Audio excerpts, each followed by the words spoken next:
بہت سارے لوگ کہتے ہیں کہ ہم تو اتنے دنوں سے پڑھ رہے ہیں کہ ہمیں تو اس کے کوئی بینیفٹس دیکھنے کو نہیں مل رہے، ہماری تو کوئی مشکلات آسان نہیں ہو رہی، ہمارے تو کوئی رزق کے پرابلم ختم نہیں ہو رہے، ہم تو پریشانی کی حالت میں، ہمیں تو اس کے کوئی فائدے نہیں۔ بھائی یہ دو غلطیاں جب تک آپ کریں گے آپ کو اس کے پڑھنے کا کوئی فائدہ حاصل نہیں ہوگا۔ یاد رکھیے گا، استغفار اور استغفار یہ کوئی کلمہ نہیں ہے۔ صحیح کیا ہے یہ سمجھنا ہے کہ میں کہیں بیان پر گیا تو ایک شخص دوڑتا ہوا میرے پاس آیا، تو اس نے ایک گاڑی کی طرف اشارہ کیا اور کہا کہ شیخ یہ میری گاڑی استغفار کی گاڑی ہے۔ تو میں بڑا حیران ہوا، میں نے کہا بھائی آپ کیا کہہ رہے ہیں؟ السلام علیکم ورحمۃ اللہ، کون سا استغفار پڑھنا چاہیے؟ بہت سارے لوگ یہ چیز نہیں جانتے، اکثر لوگ یہ دو غلطیاں کرتے ہیں جس کی وجہ سے انہیں استغفار کا کوئی فائدہ ہی نہیں ملتا۔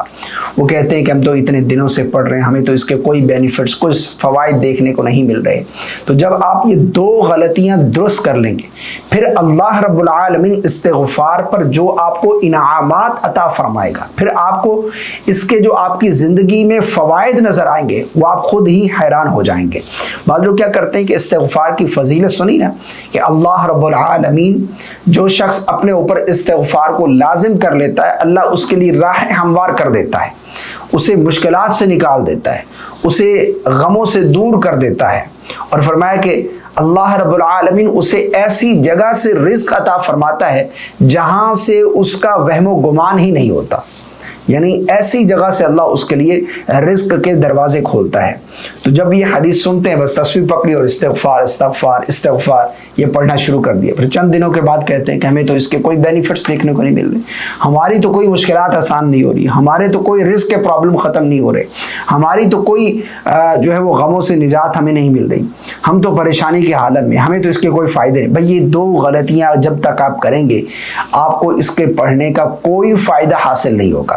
استغفار کی بہت ہی زیادہ فضیلت ہے، اس کے بہت بڑے بڑے فوائد ہیں، بلکہ ایک واقعہ میں آپ کو یہاں پر سنانا چاہتا ہوں، اس کے بعد پھر صحیح کیا ہے وہ بھی آپ لوگوں کو بتاؤں گا۔ دو غلطیاں جو لوگ اکثر کرتے ہیں وہ بھی آگے چل کر میں آپ لوگوں کو بتاتا ہوں۔ سب سے پہلے یہاں پر استغفار کی برکت کے حوالے سے ایک چھوٹا سا واقعہ میں آپ لوگوں کو سناتا ہوں۔ ایک شیخ فرما رہے تھے کہ میں کہیں بیان پر گیا تو مسجد میں جب بیان کے لیے داخل ہونے لگا تو ایک شخص دوڑتا ہوا میرے پاس آیا اور اس نے کہا شیخ 1 منٹ مجھے دے دیں۔ میں نے کہا خیریت؟ تو اس نے ایک گاڑی کی طرف اشارہ کیا اور کہا کہ شیخ یہ میری گاڑی استغفار کی گاڑی ہے۔ تو میں بڑا حیران ہوا، میں نے کہا بھائی آپ کیا کہہ رہے ہیں؟ مجھے آپ کی باتیں سمجھ نہیں آ رہی، آپ کہنا کیا چاہتے ہیں؟ تو اس نے کہا شیخ بات دراصل یہ ہے کہ میرے پاس کچھ پیسے تھے اور میری وہ کل جمع پونجی تھی، ایک شخص کے ساتھ میں نے کاروبار کے لحاظ سے اس کے ساتھ انویسٹ کیے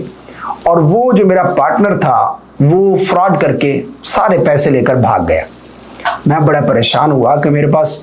ساری جمع پونجی وہی تھی، اب وہ لے کر بھاگ گیا، میں تو بالکل برباد ہو گیا۔ میں بہت پریشان ہوا، بہت غمزدہ ہوا اور میں مسجد میں جا کر بیٹھ گیا اور میں اللہ کے سامنے رونے لگا، استغفار کرنے لگا۔ وہ کہتے ہیں کہ شیخ کچھ ہی لمحے گزرے تھے کہ ایک شخص دوڑتا ہوا میرے پاس آیا اور وہ اس طرح سے ریئیکٹ کر رہا تھا کہ جیسے وہ کافی دیر سے مجھے تلاش کر رہا ہے، ڈھونڈ رہا ہے، اور اس نے آ کر مجھ سے کہا میں کتنی دیر سے تمہیں تلاش کر رہا ہوں، ڈھونڈ رہا ہوں، تم یہاں بیٹھے ہو، یہ لو یہ گاڑی کے پیپر ہے اور یہ گاڑی کی چابی، یہ گاڑی تمہاری ہے۔ میں نے کہا میرے پاس تو کچھ پیسے نہیں ہیں تو یہ گاڑی میں کیسے لے سکتا ہوں؟ اس نے کہا جب پیسے ہوں تب دے دینا۔ وہ کہتا ہے کہ شیخ اس دن سے لے کر آج تک وہ شخص دوبارہ میرے سامنے کبھی نہیں آیا، نہ میں نے اس کو جب میں نے اس کو تلاش کیا تو وہ مجھے ڈھونڈنے پر بھی نہیں ملا، اور کہنے لگا کہ یہ میری استغفار کی گاڑی ہے۔ تو یہ استغفار کی برکت ہے، جس طرح نبی علیہ الصلوۃ والسلام نے فرمایا نا کہ اللہ ایسی جگہ سے اسے رزق عطا فرمائے گا جہاں سے اس کا گمان بھی نہیں ہوگا، اللہ اس کے لیے مشکلات جو ہے وہ آسان کر دے گا، اس کے لیے راہیں ہموار کر دیتا ہے۔ جو استغفار کو اپنے اوپر لازم کر لیتا ہے اللہ اسے غموں سے نجات عطا فرماتا ہے۔ اور نبی علیہ الصلوۃ والسلام کی ذات مبارک فرمایا کہ 70 سے 100 مرتبہ دن میں استغفار کرتے تھے۔ ہمیں کتنی مرتبہ کرنا چاہیے ہمیں اس کا اندازہ ہونا چاہیے، ہمیں استغفار کی ضرور کثرت کرنی چاہیے، اپنے اوپر استغفار کو لازم کر لینا چاہیے، اور جو استغفار کو لازم کرتا ہے اس کی زندگی بدل جاتی ہے، اس کی لائف چینج ہو جاتی ہے، اس کے لیے راہیں ہموار کر دی جاتی ہیں، اس کے رزق میں برکت رکھ دی جاتی ہے، اسے ایسی جگہ سے رزق عطا کیا جاتا ہے جہاں سے اس کا گمان ہی نہیں ہوتا۔ لوگ کہتے ہیں کہ ہم پڑھتے ہیں ہمیں تو کوئی فائدہ نہیں ملتا، ہم تو کئی دنوں سے پڑھ رہے ہیں، ہماری تو کوئی کاروبار نہیں جو ہے وہ صحیح چل رہا، ہماری تو کوئی پرابلم سالو نہیں ہو رہی، ہمارے تو